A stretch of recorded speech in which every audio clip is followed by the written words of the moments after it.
Hello everyone, welcome to smart show ഇ. ഇന്ന് മറ്റൊരു വീഡിയോയായിട്ട് ഞാൻ വീണ്ടും നിങ്ങളുടെ മുന്നിൽ വന്നിരിക്കുകയാണ്. ഇന്ന് നമുക്ക് OET റീഡിംഗ് ആ മൊഡ്യൂളിനെ കുറിച്ച് ഒന്ന് വ്യക്തമായിട്ട് പഠിക്കാം. സ്റ്റുഡൻസിന് ഒത്തിരി ഡിഫിക്കൽട്ടായിട്ടുള്ളൊരു മൊഡ്യൂളാണ് OET റീഡിംഗ്. എല്ലാവരും എപ്പോഴും കംപ്ലൈൻറ്റ് പറയുന്ന ഒരു മൊഡ്യൂളാണ് OET റീഡിംഗ്. സ്പീക്കിംഗ് റൈറ്റിങ്ങിന് പൊതുവെ ഈ അടുത്ത സമയങ്ങളിലായിട്ട് എല്ലാവർക്കും തന്നെ B സ്കോർ കിട്ടുന്നുണ്ട്.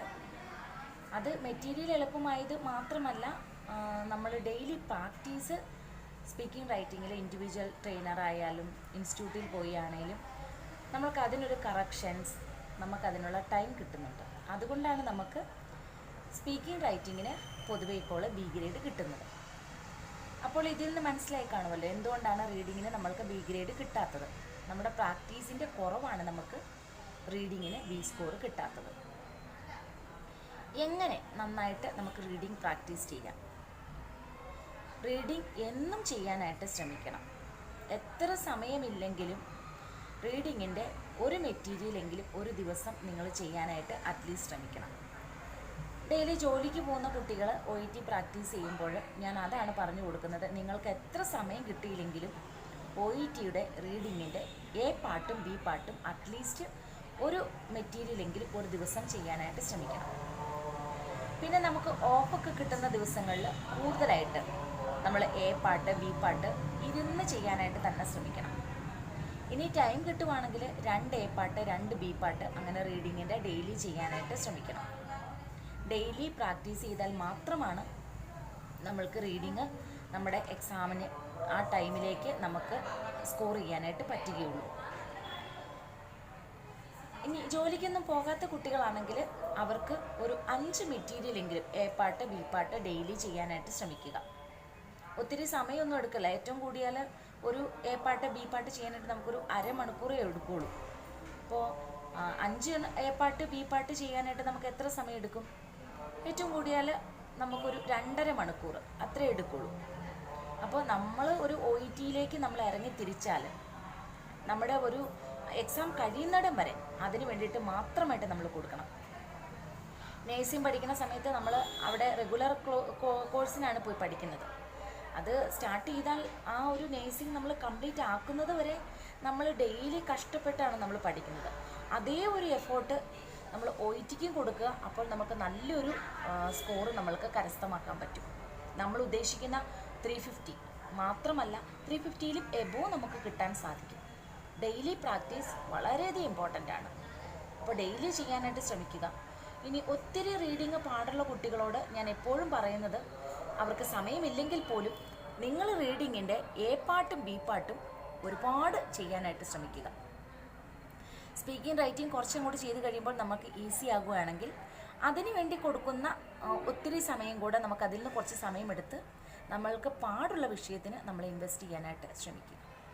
അപ്പോൾ റീഡിങ്ങിൻ്റെ ഈ ഒരു ടിപ്പ് നിങ്ങൾക്ക് വളരെയധികം യൂസ്ഫുൾ ആണെന്ന് ഞാൻ വിശ്വസിക്കുന്നു. ഒരു കൊച്ചു ടിപ്പും കൂടി ഞാൻ നിങ്ങൾക്ക് പറഞ്ഞു തരാം. C പാർട്ടിനെ കുറിച്ചാണ്.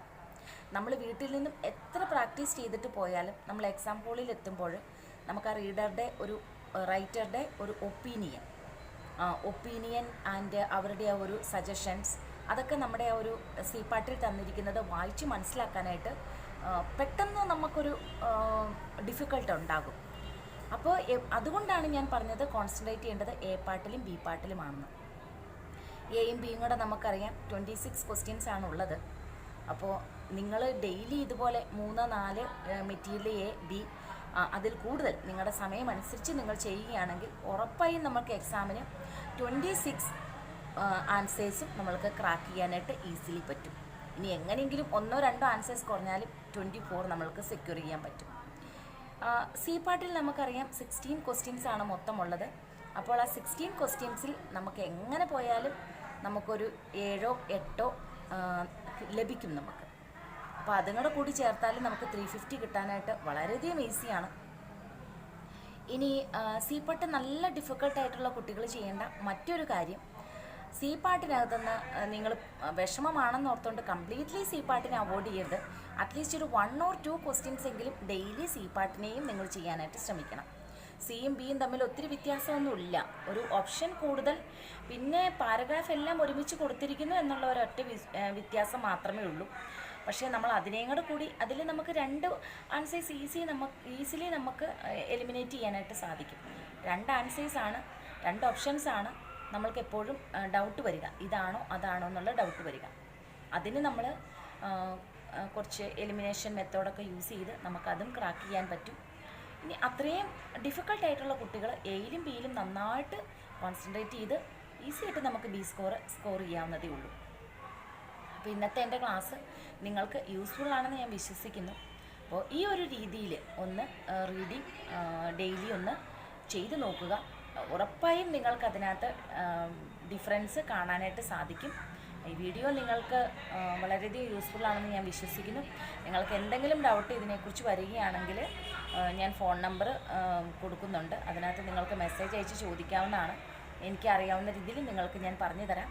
അപ്പോൾ വീഡിയോ ഡെയിലി വാച്ച് ചെയ്യുക. അപ്പോൾ അടുത്ത വീഡിയോയിൽ കാണാം. Thank you so much.